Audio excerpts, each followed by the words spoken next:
Et ce match, on se le gagne.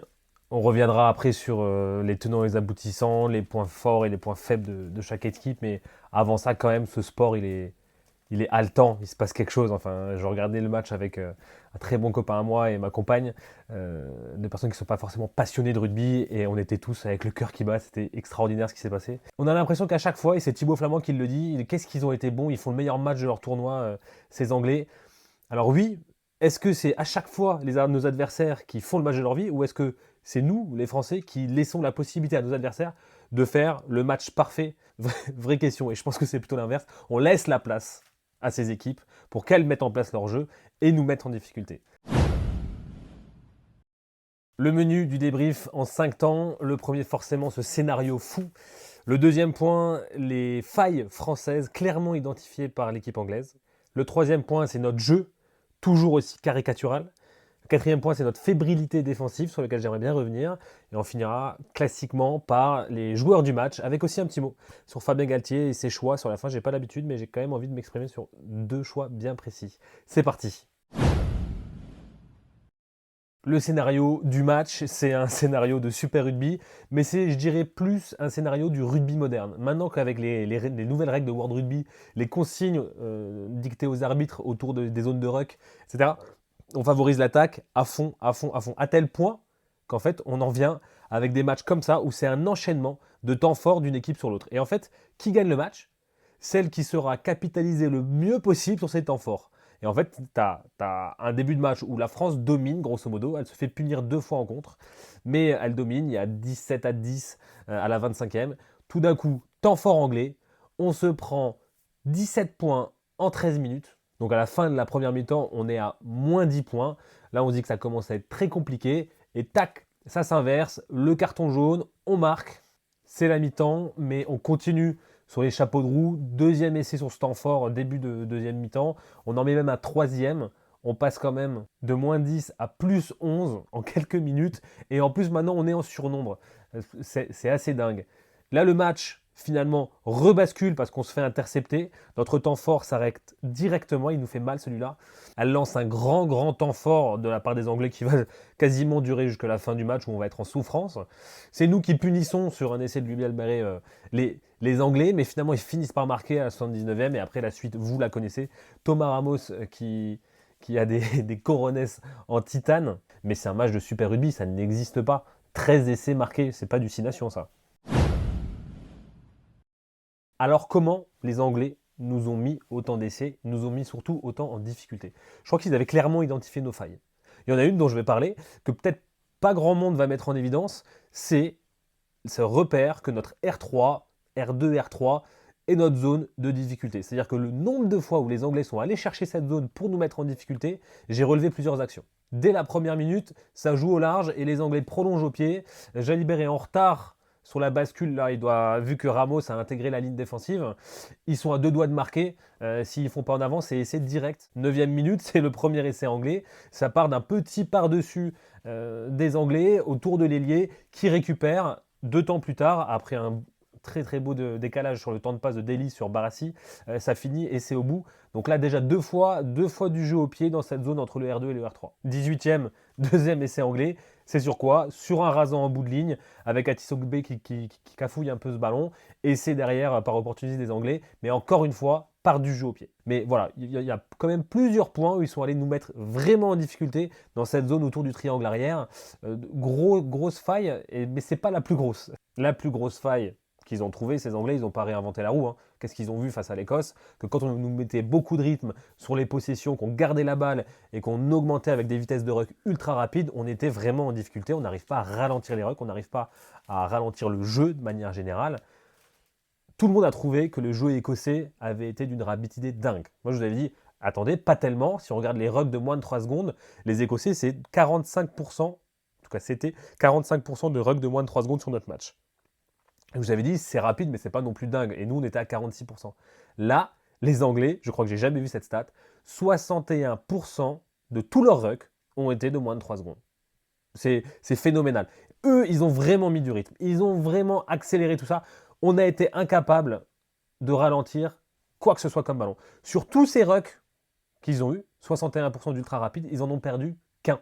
C'est justement ce grattage de JB Gros. Sinon, tous leurs rucks ont été clean, rapides, efficaces, et ils ont pu enchaîner les temps de jeu et nous mettre vraiment, vraiment en difficulté. C'est toujours pareil, quand une équipe contre nous arrive à trouver de l'avancée, il y a un momentum qui se crée, qui est vraiment négatif pour nous. 50% de réduction la première année. De qui je vous parle? Je vous parle de Sporeasy, vous connaissez, dont on est l'ambassadeur depuis plus d'1 an maintenant. Pour rappel, Sporeasy, c'est l'outil qui fait gagner des heures chaque semaine à tous les encadrants et dirigeants des clubs en les libérant des tâches administratives. Un exemple concret, les collectes d'argent. Aujourd'hui, tu peux gérer les licences, les cotisations, tous les événements du club directement dans l'application. Tu payes en ligne, en un clic, c'est facile. Et au-delà des paiements, tu peux aussi gérer les présences-absences, centraliser toutes les communications du club au même endroit et même donner de la visibilité aux partenaires du club. Bref, c'est un outil complet pour piloter ton club et faciliter la vie de tous ses membres et qui se concentre finalement sur ce qui est le plus important, le terrain. Et c'est pas pour rien que plus d'un tiers des clubs affiliés à la fédération utilisent déjà Sporeasy. Vous les contactez directement par message privé, par Instagram en venant de ma part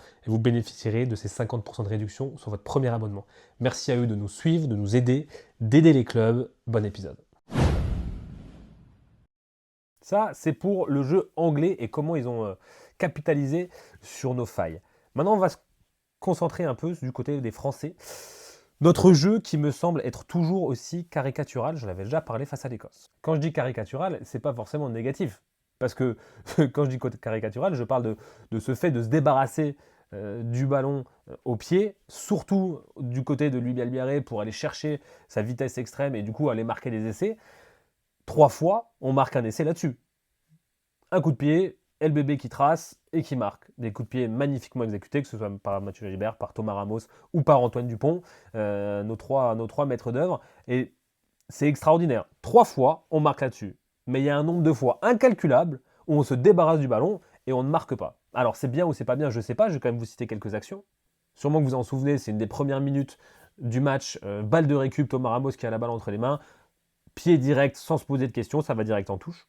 Sur un autre coup d'envoi, beaucoup plus tard dans le match, c'est Louis Albiaré qui récupère un ballon, ça joue petit, il va directement faire un rasant qui n'est pas productif.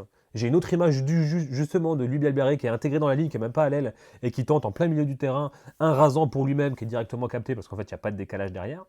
Et des exemples comme ça, j'en ai encore beaucoup, je ne vais pas tous vous les citer, ça va être long, mais c'est juste pour dire que autant faire un jeu au pied quand il n'y a personne derrière, comme Antoine Dupont le fait avec un coup de pied de 60 mètres et tu sais que derrière LBB il va tracer, comme Mathieu Jalibert parce que tu vois que ça a fait la bascule, que l'arrière il est rentré dans la ligne, ou même Thomas Ramos, et que du coup là c'est effectif, c'est efficace parce qu'il y a un trou et qu'il faut aller capitaliser là-dessus, mais des trucs en première intention, sans réfléchir, et d'aller directement faire du pied pour maximiser cette vitesse de LBB, je trouve que des fois on en abuse, c'est devenu tellement un réflexe, et je comprends que ce soit devenu un réflexe, on met 3 essais encore sur ce match là-dessus.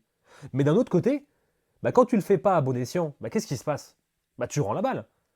Et du coup, l'équipe adverse qui, dans sa stratégie, veut absolument garder la possession et te mettre en difficulté avec beaucoup de rythme, tu lui rends. Et finalement, même quand tu marques, tu lui rends. C'est pour ça qu'on ne comprend pas pourquoi on n'a jamais la balle. Et ça, ce point, je vous jure, il est fondamental.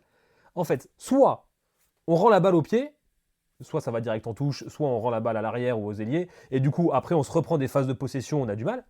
Soit on marque en 30 secondes, et après, qu'est-ce qui se passe quand on marque? C'est coup d'envoi, on se retrouve dans nos 22, ça sort au pied, ça va chercher la touche ou un jeu au pied d'occupation, et du coup, qui a la balle? C'est encore les adversaires, c'est encore l'Angleterre. Et là, on se retrouve dans une phase de possession adverse. Et du coup, finalement, que tu marques ou que tu marques pas, dans tous les cas, tu laisses la balle à l'adversaire. Des fois, sur des coups de fouet, tu arrives à marquer. Et c'est pour ça que tu te retrouves en te disant « Attends, mais j'ai l'impression qu'on n'a pas touché la balle du match. » Et pourtant, il y a quand même 40-50 face à l'Écosse, il y a quand même 46-48 face à l'Angleterre. Et tu comprends pas trop parce que tu sais que dès que tu touches la balle, tu es dangereux. Mais en fait, c'est pour ça. Que tu marques ou que tu ne marques pas, dans tous les cas, tu rends la balle à l'adversaire. Ce que ça provoque aussi, ce jeu un petit peu caricatural, c'est un jeu déstructuré. C'est-à-dire qu'on a l'impression, bien sûr qu'il y a des phases de turnover, voilà, tu joues au pied. Mais il y a aussi des phases, à un moment donné, dans le rugby, où tu fais des temps, t'enfonces la ligne, comme les Anglais passent 10 minutes proche de notre ligne avant de marquer avec Freeman à la toute fin du match. Nous, j'ai l'impression qu'on n'arrive plus à faire ça. On n'arrive plus à enchaîner des temps de jeu de manière assez sobre, assez classique, avec des gros qui viennent péter, etc. À chaque fois, on se sent obligé soit de faire la passe en trop, mais passe en plus, jusqu'à ce qu'à un moment donné, tu arrives à soit une perte de balle, soit un mec qui s'est isolé du soutien parce que c'est la passe en plus du plus, c'est censé être celui qui nettoie le ruck, il se retrouve avec la balle, il n'y a plus de nettoyeur, donc du coup, tu perds la balle.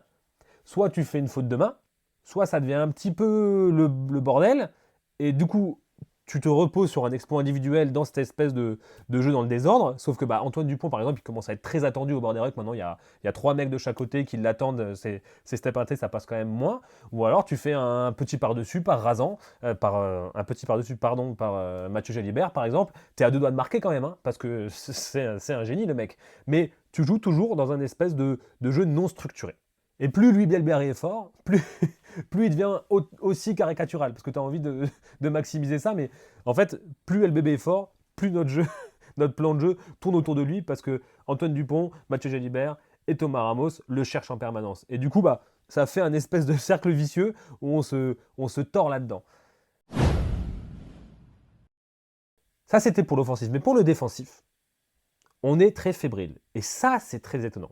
Parce que si derrière ce côté offensif, caricatural, avec des points positifs et négatifs, mais c'est de la dépossession, derrière, tu as un socle défensif énorme, comme c'est le cas depuis l'ère Sean Edwards, en fait, ça pose pas trop de problèmes. Mais là, ce qui change depuis 2-3 matchs, 2 matchs précisément, c'est qu'on est fébrile, défensivement. Très fébrile. Et les stats, elles sont là pour le confirmer. Déjà, on est pénalisé 11 fois. Tout le monde a crié au scandale sur le match de l'Écosse, qu'on n'a jamais été aussi pénalisé. On avait été pénalisé 10 fois. Je vous avais dit la semaine dernière que c'était pas si incroyable que ça. Et là même, vous rendez-vous compte, les Anglais, ils ont des vitesses de ruck beaucoup plus rapides, mais on est encore pénalisé plus de fois, 11 fois, plus un bras cassé.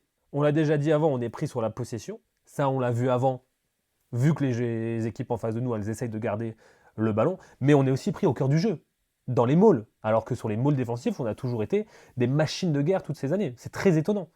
Mais les fermés, pareil, on se fait prendre. Du coup, entre l'Angleterre qui déroule son jeu, nous qui sommes pénalisés, nos fondamentaux en mêlée qui ne sont pas assurés, nos mauls défensifs qui ne sont pas non plus assurés, forcément tu prends des essais. À un moment donné, c'est pas des peintres en face, c'est le gratin du rugby européen.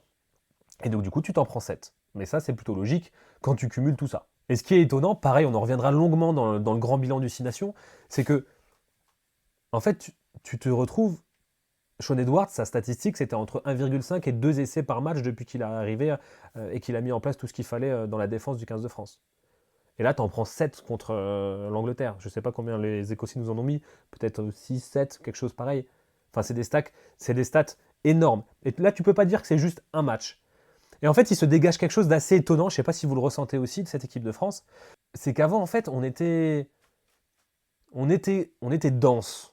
On était un espèce d'énorme bloc, là, qu'on avait du mal à bouger. Il fallait vraiment que, par exemple, je me rappelle, les Irlandais enchaînent des 20, 30 temps de jeu pour aller gagner chaque centimètre et aller nous chercher et aller nous enfoncer. Là, tu as l'impression que on n'est plus cette espèce de pack dense qui était chiant, qui était dur à manœuvrer, où tu n'arrivais pas trop à trouver de faille. Là, vraiment, c'est ça. Tu sens cette espèce de fébrilité. Je crois que je dirais ce mot. C'est comme ça que je le définirais. Avant, il fallait lutter pour nous marquer le moindre point, et c'est plus le cas. Et ça, vraiment, ça me questionne et ça m'interroge. Et je vais y réfléchir les prochains jours pour essayer peut-être de comprendre pourquoi. Les joueurs, maintenant, forcément, dans ce match, on le gagne. Faut pas l'oublier. On le gagne et il y a eu des joueurs qui ont été excellentissimes. Mon premier, Charles Olivon. Franchement, il m'étonne ce joueur, quoi. Il revient de blessure, tu te dis qu'il commence à être un peu ancien, un peu en bout de course. Tu le fais jouer jamais du tournoi à son poste de prédilection, qui sont 6 ou 7. Tu le fais jouer en deuxième ligne, il gère. Là, tu le fais jouer en 8, il gère. Il gère offensivement, on le savait déjà. La passe en plus, la bonne présence sur les soutiens offensifs, être là dès que ça perce pour aller mettre de la percée, mettre de l'avancée. Il est là dans la continuité sur l'essai de Louis Bielbarré quand Dupont lui fait sa passe. C'est lui qui est au soutien à l'intérieur d'Atisogbe. Toujours bien placé dans les bons coups. Même sur le replacement un peu invisible, par contre, il y a eu 2 fois où il y a eu des réceptions de jeu au pied haut, où en fait il est là pour récupérer les seconds ballons, parce qu'il a fait l'effort pendant le temps de vol d'aller en dessous. Donc un volume assez énorme, même de repli défensif, ça m'a vraiment intéressé. Ensuite, c'est marrant parce qu'il est dans quasiment tous mes joueurs du match pour les 5 matchs du 6 Nations. Jean-Baptiste Gros, encore une fois, quel volume. Alors il se fait pénaliser en mêlée, encore une fois, mais pour moi le problème de la mêlée, il est pour le coup plus collectif et plus à droite qu'à gauche, je crois, même si je ne suis pas un technicien de la mêlée fermée. Mais sinon, quel volume. Quel volume, c'est encore lui qui fait le grattage, qui est fondamental quand les Anglais sont en plein temps fort, qui viennent de faire l'interception, qui vont recoller au score. Et là, c'est la 65e, 62e, quelque chose comme ça, il fait ce grattage qui est fondamental. Et d'ailleurs, pour vous dire, c'est le seul du match. Les autres joueurs, c'est les deux joueurs les plus puissants du 15 de France, Emmanuel Meafou et Michael Guillard. Je les mets dedans, et à peu près au même niveau, même si Michael Guillard il fait que la deuxième mi-temps. Dans un plan de jeu où, on le disait avant, on a peu la balle. Et les peu de phases où on n'a pas le choix que de mettre des temps de jeu, parce qu'on ne peut pas à chaque fois tout jouer au ballon, au pied non plus. Là, quand c'est un peu déstructuré, tu n'as pas le choix que d'avoir des mecs qui vont te mettre de l'avancée et un peu te réorganiser tout. Surtout quand tu n'es pas très réorganisé de base. Et là, Meafou, Guillard sont des éléments indétrônables, indispensables. Et c'est pas pour rien qu'il le fait rentrer à la mi-temps, parce que vraiment, on a besoin de ces profils-là pour nous faire avancer quand il faut se réaligner, quoi. Micro-point, j'ai hésité à le faire sur Fabien Galtier. Si vous suivez mes débriefs et mes avis depuis pas mal de temps, vous savez que j'ai vraiment beaucoup de mal à commenter les choix des entraîneurs, des sélectionneurs, parce que surtout quand je trouve que tout se justifie. Et à chaque fois, les choix de Fabien Galtier, je trouve qu'il s'est justifié. Tu peux être d'accord ou pas d'accord, mais il se justifie. À partir du moment où il se justifie, c'est un parti pris, il l'assume, il va au bout de ses idées. Moi, ça ne me dérange pas, au contraire, même si ça ne marche pas. Là, j'ai trouvé ça étonnant. Honnêtement, par exemple, la titularisation de Temo Mathieu et la sortie du groupe de Lenny Nouchi, j'ai trouvé ça très étonnant. Surtout si c'est pour sortir Mathieu à la mi-temps parce que tu manques de puissance de densité, bah à ce moment-là, mets Lenny Nouchi parce que c'est ton profil en fait. Donc c'est très étonnant ça, je vous avoue. Surtout qu'il se déjuge à la mi-temps, donc c'est bien qu'il y avait un point d'hésitation. Ou alors peut-être que c'était juste parce qu'il avait envie de féliciter un joueur et lui donner un peps pour dire t'es pas très loin, accroche-toi. Il y a ça, et il y a surtout le fait de ne pas faire rentrer Emilien Gaëton. Surtout quand tu viens de te faire rapprocher au score, tu as 5 minutes pour renverser le match. Tout le monde est cramé les 2-3 dernières minutes. Heureusement qu'on a une pénalité, parce qu'en fait, on est tous sur la même ligne, tout le monde est complètement oxy. Et en fait, tu as un centre qui est frais. Je suis d'accord que tu ne dois pas sortir Antoine Dupont parce que c'est ton capitaine, il tient, il fait un gros match, tu le veux. Mais Emilien Gaëton, il est là, il est frais. Barassi, il est oxy. Moïfana, il est oxy. Où tu peux réorganiser ta ligne arrière. Il y a des choses à faire. Parce que si tu ne fais pas rentrer à ce moment-là, quand on a besoin d'un joueur frais, qui a du gaz, qui est un peu en confiance en ce moment, si tu ne le fais pas rentrer, bah en fait, fais un 7-1. Fais pas un 6-2 avec 2-3 quarts sur le banc. Fais un 7-1 avec juste un remplaçant 9-10 sur le banc. Et puis comme ça, au moins, tu auras un gros en plus à faire rentrer et apporter de la densité là où t'en manque. C'est pour ça que j'ai un peu du mal à se dire, si tu ne le fais pas rentrer et que tu comptes pas le faire rentrer dans les matchs importants, à ce moment-là, fais un 7-1. Parce que s'il est là juste pour dépanner, on a assez de profils un peu polyvalents en équipe de France pour réussir à trouver une solution. Voilà, c'était juste ça. C'est pas encore une fois une critique, c'est un questionnement que je me pose. Pour conclure cette vidéo, ce que je veux qu'on retienne quand même, c'est qu'on le gagne, ce match. On gagne le 6 Nations. On est double champion d'Europe en titre. Je trouve qu'en France, on a souvent la mémoire courte. Et il y a encore quelques années, on galérait, on était loin devant l'Irlande et l'Angleterre. Maintenant, ce n'est plus le cas. On est devant, on est les favoris, on est les meilleurs. On a galéré sur les deux derniers matchs, on ne va pas se mentir, mais Thomas Ramos, en plus, déjà Coronès en titane, en métal, en acier trempé, c'est incroyable. D'ailleurs, c'est marrant parce que Yachvili disait ouais, tu vis pour ces moments-là, et juste après, Thomas Ramos il dit ouais, tu vis pour ces moments-là. Tu vois, quand tu es dans la trempe des vrais grands buteurs, je crois que moi, honnêtement, j'ai été buteur et j'ai buté, mais je ne suis pas de cette trempe-là. Moi, je me serais écrasé sous la pression, là, j'aurais eu peur de la rater. Lui, il sourit avant le truc, c'est incroyable, c'est complètement dingue. En termes de préparation mentale, je trouve ça extraordinaire, vraiment. Parce que je m'en sentirais incapable d'être aussi performant et aussi détendu et aussi pur dans son geste. C'est le même geste qu'il fait à l'entraînement, enfin c'est extraordinaire. Bref, ce qu'il dit, Thomas Ramos, et je trouve ça très vrai, on conclura là-dessus, c'est que autant cette équipe, elle a du caractère et elle l'a encore montré. Et là, ces deux derniers matchs, elle a été touchée par le match en Écosse, vraiment. Et elle a eu du mal contre le match en Angleterre, contre l'Angleterre, pardon. Elle a été touchée dans la tête. Et pourtant, avec le caractère, ils vont la chercher. Et ils vont chercher ce titre. Et ça, faut vraiment pas le minimiser. C'est extraordinaire. Surtout avec un match complètement dingue comme ça. Mais en effet, c'est pas suffisant. Tu as des manques trop importants pour aller viser dans un an, un, le Grand Chelem, mais deux, surtout la Coupe du Monde 2027. Parce que là, les Sud-Africains, honnêtement, ils regardent ça et ils se lèchent les babines. Honnêtement, vraiment même. Voilà, donc soyons contents, soyons lucides sur ce qui reste encore à travailler et nos failles, parce qu'elles sont criantes quand même, mais on est allé le chercher. Félicitations à tout le monde. S'il vous plaît, soyez connectés à la chaîne. Lundi, on fait le grand bilan du 6 Nations, mais surtout mercredi, notre plus beau et notre plus profond et notre plus approfondi documentaire sur le castre olympique qui sort. Je vous assure, ça va être extraordinaire. On est très fiers de vous présenter ça, donc restez connectés. Salut tout le monde, bonne soirée.